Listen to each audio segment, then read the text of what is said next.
Hello Yashoda family, this is Sonal Arora and आज हम एक बहुत ही अमेजिंग डॉक्टर के साथ हैं जो कि हैं doctor Pradeep Prakash, who is a very senior consultant and head of department urology, uro-oncology and robotic surgery. So first of all sir, I would like to welcome you. Thank you that आप हमारे साथ हैं यहाँ पे एक बहुत ही important topic के बारे में डिस्कस करने के लिए। जैसे कि सर पहले के टाइम में जो भी सर्जरीज होती थी वो या तो लैप्रोस्कोपिक होती थी या ओपन सर्जरीज होती थी। आज एडवांसमेंट साइंस का इतना ज़्यादा है। हम यहाँ यशोदा कैंसर इंस्टीट्यूट में हैं जहाँ पे कॉम्प्रिहेंसिव केयर है, cancer treatment completely from diagnosis to treatment. तो जो चेंजेस मेडिकल साइंस ने किए हैं जिससे कैंसर इज़ क्योरेबल, ये जो एक जो हम टैग लाइन यूज़ कर रहे हैं कि कैंसर अब एक डेथ सेंटेंस नहीं है, उसमें बहुत नया एडवांसमेंट है रोबोटिक सर्जरी। सो आज सर हमारा जो रीज़न है यहाँ साथ आने का वो ये है कि मैं ये जानना चाहती हूँ हर उस इंसान के लिए जिसके आसपास या वो अगर कैंसर से किसी भी तरीके से पीड़ित है तो रोबोटिक सर्जरी का क्या रोल है। बहुत सारे मिथ्स हैं सर, बहुत सारे डाउट्स हैं उसके बारे में जिन्हें आज हम क्लियर करेंगे। सो सबसे पहले सर मैं आपसे ये जानना चाहती हूँ कि what is robotic surgery actually. Thank you Sonal for having me here.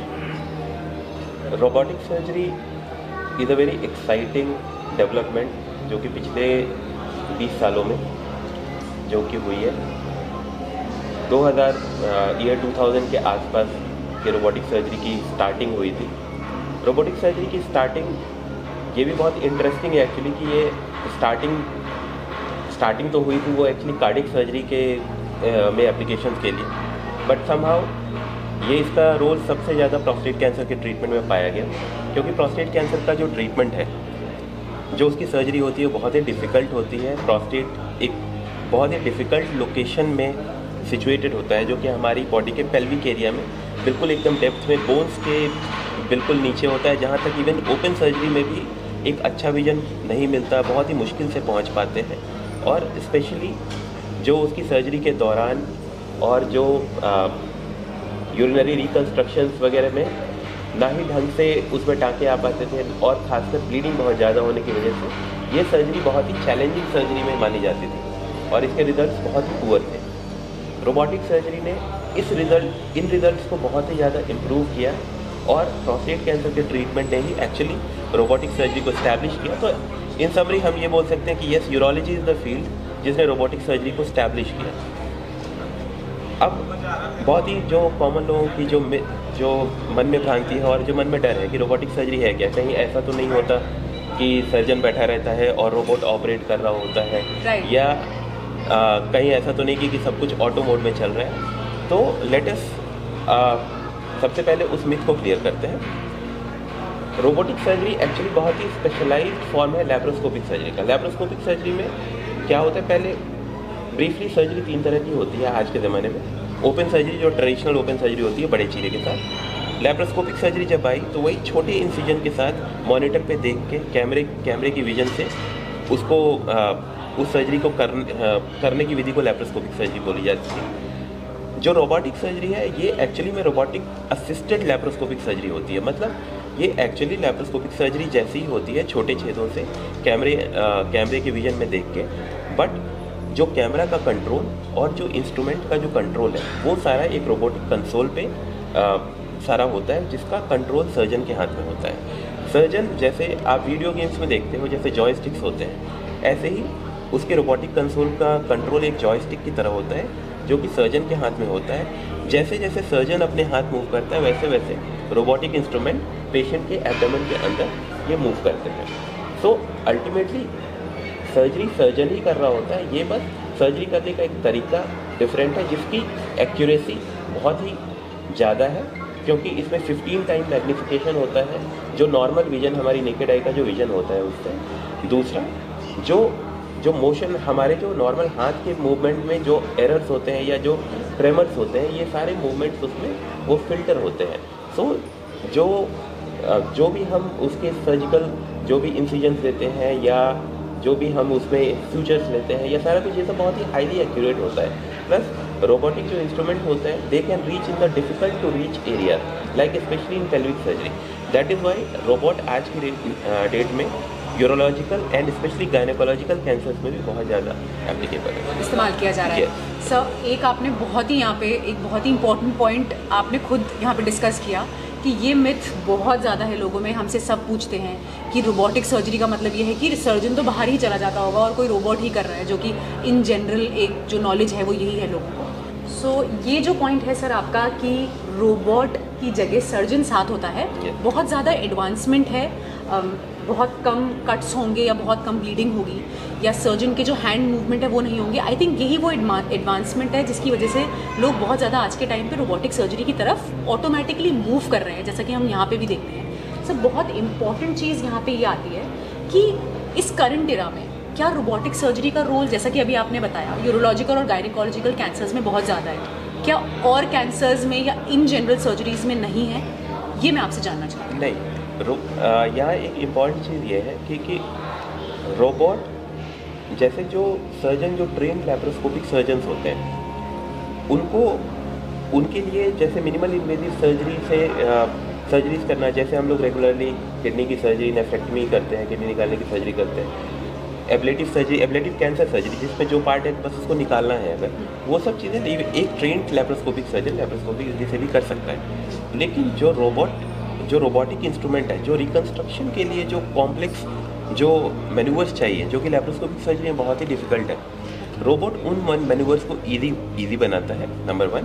Number 2, अगर कोई सर्जन जो कि ओपन सर्जरी में ही ट्रेंड है, जिसने कभी भी लैप्रोस्कोपिक सर्जरी नहीं करी, तो रोबोट उन सर्जन को ये लैप्रोस्कोपिक सर्जरी करने में मदद प्रदान करता है, उनके लिए लैप्रोस्कोपिक सर्जरी को बहुत ही ईजी बनाता है। सो इवन जिन सर्जन ने कभी लैप्रोस्कोपिक सर्जरी की ट्रेनिंग नहीं ली, वो लोग भी रोबोट की मदद से लैप्रोस्कोपिक सर्जरी कर सकते हैं।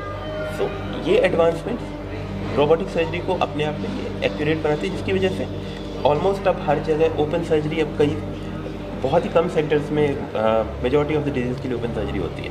एग्जैक्टली। सर, एक चीज़ और जो बहुत ज़्यादा सब पूछते हैं हम लोगों से आके कि रोबोट की जब हम वो बताते हैं कि क्या क्या पॉजिटिव पॉइंट्स है, उसमें हम ये सब चीज़ें मेंशन करते हैं कि आपका हॉस्पिटल स्टे कम होता है, रिकवरी टाइम कम होता है। तो सर, क्या ये सच है? रिकवरी टाइम का क्या प्रोसेस है? अगर हम डेडिकेटेडली यूरोलॉजिकल कैंसर्स के बारे में बात करें या प्रोस्टेट कैंसर की बात करें, तो उसमें रिकवरी टाइम एक पेशेंट का आफ्टर रोबोटिक सर्जरी क्या हो? सूरज, जैसे देखिए, अगर हम प्रोस्टेट कैंसर के ट्रीटमेंट की बात करते हैं, क्योंकि प्रोस्टेट कैंसर दुनिया भर में सबसे ज़्यादा की जाने वाली रोबोटिक सर्जरी में से है, जो रोबोटिक रेडिकल प्रोस्टेक्टमी जो प्रोस्टेट कैंसर के लिए होती है, दुनिया भर में ये एस्टिमेटेड है कि दुनिया भर में 3 लाख से ज़्यादा सर्जरी हर साल रोबोटिक रेडिकल प्रोस्टेक्टमी की जाती है। पहले जब रोबोटिक सर्जरी इसकी नहीं होती थी, जब ये ओपन इंसिजन से होता था, तो एक बड़ा इंसिजन पेशेंट को मिलता था, ब्लड लॉस 1 लीटर से कम ब्लड लॉस तो इस सर्जरी में होती ही नहीं थी। अल्टीमेटली ये सारी चीज़ें पेशेंट 1 हफ्ते तक कम से कम बेड पे ही रहता था, और ये सारी चीज़ों को मिला जुला के ultimately patient minimum 8 to 10 days बाद ही घर जाता था। जब रोबोटिक रेडिकल प्रोस्टेक्टमी के बाद आज मिनिमम ब्लड लॉस के साथ, जैसे रफली हमारा एक एवरेज ब्लड लॉस 200-300 ml से ज़्यादा नहीं होता है, एकदम एक्यूरेट सूचर्स आते हैं, जो हम यूरिन का रास्ता रिकन्स्ट्रक्ट करते हैं वो बहुत ही अच्छा होता है, और छोटे इंसिजेंस की वजह से जब अर्ली रिकवरी होती है तो पेशेंट 3 से 4 दिन में घर जाने के लिए बिल्कुल रेडी होता है, और इनफैक्ट हाई वॉल्यूम सेंटर्स में तो 48 आवर्स के बाद ही पेशेंट घर चला जाता है। तो रोबोटिक सर्जरी के बाद हम पेशेंट को नेक्स्ट डे बिल्कुल नॉर्मल डाइट दे देते हैं, जो कि ओपन सर्जरी में कभी भी पॉसिबल नहीं थी। राइट। सर, मैं ये भी पूछना चाहती थी आपसे, नेक्स्ट मेरा सवाल एक्चुअली यही था कि क्या रोबोटिक सर्जरी में या सर्जरी के बाद जो जैसे एक नॉर्मल सर्जरी के प्रिकॉशंस होते हैं, उन्हें डाइट का प्रिकॉशन रखना है, मूवमेंट नहीं करना है, तो क्या रोबोटिक सर्जरी के बाद इन सब चीज़ों को सेम तरीके से रखना है या मूवमेंट किया जा सकता है? रोबोटिक सर्जरी के बाद, रोबोटिक सर्जरी में जो अगेन जो छोटे इंसिजेंस की बात है, जैसे लैप्रोस्कोपिक सर्जरी में होती है, इवन आजकल जैसे हम 5-6 घंटे की सर्जरी जो करते हैं प्रोस्टेट कैंसर के लिए, इवन किडनी कैंसर के लिए, उन सब में हम पेशेंट को even at the same night of surgery sometimes हम लिक्विड डाइट दे देते हैं, और नेक्स्ट डे हम पेशेंट को बिल्कुल नॉर्मल डाइट देते हैं, and patient are actually ready to go home after 48 hours. वो बस हम लोग सब केयर के लिए हम 1 आध दिन एक्स्ट्रा रखते हैं, नहीं तो otherwise patient are fit to go home in 48 to 72 hours. That's amazing sir. I think ये एक साइंस का बहुत बड़ा एडवांसमेंट है कि जहाँ पहले एक सर्जरी से पहले इंसान डरा हुआ होता है। ये हम हमेशा से सुनते हैं कि हॉस्पिटल में जाकर रहने में अपने आप ऑटोमेटिकली वो फियर डेवलप होता है।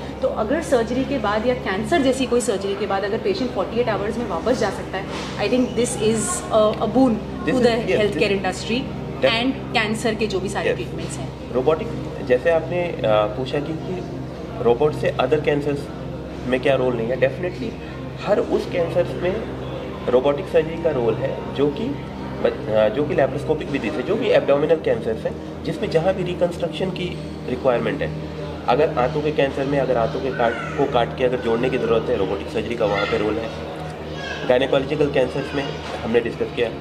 किडनी के कैंसर में जहाँ हम कई बार पार्शियल नेफ्रेक्टमी करते हैं, जैसे किडनी से सिर्फ ट्यूमर निकाल के हम किडनी को बचाते हैं, उसको रिकंस्ट्रक्ट करते हैं। ये सारी सर्जरी में robotic surgery is proven to be better than open surgery in current era. And ये सिर्फ कुछ जर्नल्स की या कुछ आर्टिकल्स की बात नहीं है, ये वर्ल्ड वाइड लाखों मरीजों की डेटा पे ये बेस्ड है and it is now proven. Sir एक चीज़ और जो यहाँ पे मैं जानना चाहती हूँ, क्या रोबोटिक सर्जरी सेफ है? क्योंकि एक कंसोल है, एक आर्म है, रोबोटिक आर्म जो मैंने देखा है, हमारे पास हाइब्रिड ओटीज़ हैं, तो क्या वो सब सेफ है एक पेशेंट के लिए?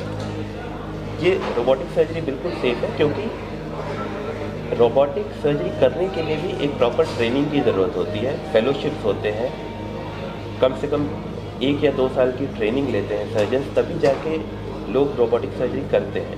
ऐसा नहीं है कि कोई भी सर्जन जिसने जो ओपन सर्जरी में ट्रेंड है वो ऐसे ही जाके रोबोटिक सर्जरी कर लेते हैं, ऐसा नहीं है। सर्जन्स आर प्रॉपरली ट्रेंड और उसके सारे इवन रोबोटिक सिस्टम को हम समझते हैं।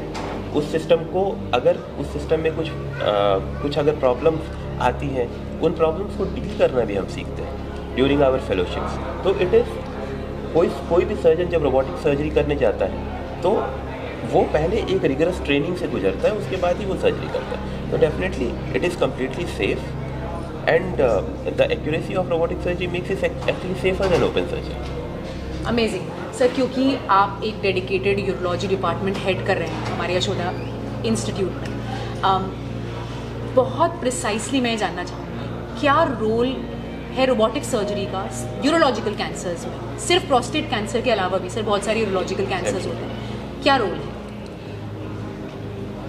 देखिए सोनल, यूरोलॉजिकल कैंसर्स में तो actually robotic surgery is like completely established, चाहे वो किडनी का कैंसर हो, जिसके लिए अगर इवन बड़े ट्यूमर्स के लिए, इवन कॉम्प्लिकेटेड ट्यूमर्स के लिए, इवन जिनमें किडनी का कैंसर निकल के एकदम खून की नसों में भी चला जाता है, हम रोबोटिक सर्जरी की मदद से हम उनको उस ट्यूमर को निकाल के और हम इवन बड़े खून की नसों को भी हम रिकंस्ट्रक्ट कर सकते हैं। जैसे पार्शियल नेफ्रेक्टमी की हमने बात करी कि सिर्फ हम किडनी में से सिर्फ ट्यूमर निकालते हैं और किडनी को रिकंस्ट्रक्ट करके किडनी को सेव करते हैं। ये सर्जरी बिना रोबोटिक सर्जरी के, जैसे ओपन सर्जरी में इसके कॉम्प्लिकेशन बहुत ज़्यादा है, रोबोटिक सर्जरी इसको बहुत ही सीमलेस बनाता है। एंड अगेन आज की डेट में ये प्रूवन है दैट रोबोटिक पार्शियल नेफ्रेक्टमी के रिजल्ट्स जो किडनी फंक्शन पे और इवन अदर ऑन्कोलॉजिकल आउटकम पे ये ओपन सर्जरी से सुपीरियर है। इसके अलावा ब्लैडर कैंसर में जहाँ रोबोटिक रेडिकल सिस्टेक्टमी एक अपने आप में ही एक चैलेंजिंग ऑपरेशन है, 10 से 12 घंटे का वो ऑपरेशन होता है। उसके बाद आंतों से जहाँ पे हम ब्लैडर रिकंस्ट्रक्ट करते हैं, ये सर्जरी पे भी again robotic surgery gives the patient that benefit कि वो ये सारे काम छोटे इंसिजन से हो पाए और पेशेंट अगेन 48 to 72 आवर्स में पेशेंट एकदम रिकवर होकर चलने फिरने की हालत में आ जाता है, जो कि ये सर्जरी में ट्रेडिशनली 7 डेज से पहले तो खाना पीना कभी दिया ही नहीं जाता था पहले। इसके अलावा और भी जैसे टेस्टिकुलर कैंसर है, पिनाइल कैंसर है, ऑलमोस्ट एवरी यूरोलॉजिकल सर्जरी में there is a role of robotic surgery. जो जहाँ पे डिफ़िकल्ट टू रीच एरियाज हैं वहाँ पे डेफिनेटली सबको रोबोटिक सर्जरी करोगे। थैंक्स सर, बहुत ही क्लैरिटी इस चीज़ से मिली है। सो आई थिंक सर का आज ये बहुत ही इन्फॉर्मेटिव सेशन था। जो लोगों के मिथ्स हैं, आई एम वेरी होपफुल कि कुछ हम क्लियर कर पाए होंगे सर। आगे भी हम इसी तरह लोगों के जो भी क्वेरीज होंगे जो हम तक आते रहते हैं या जो लोग हमसे पूछते हैं, हम उन्हें लेकर आपके साथ और भी वीडियोस कंटिन्यू करते रहेंगे। Thank you so much. Thank you very much. Thank you.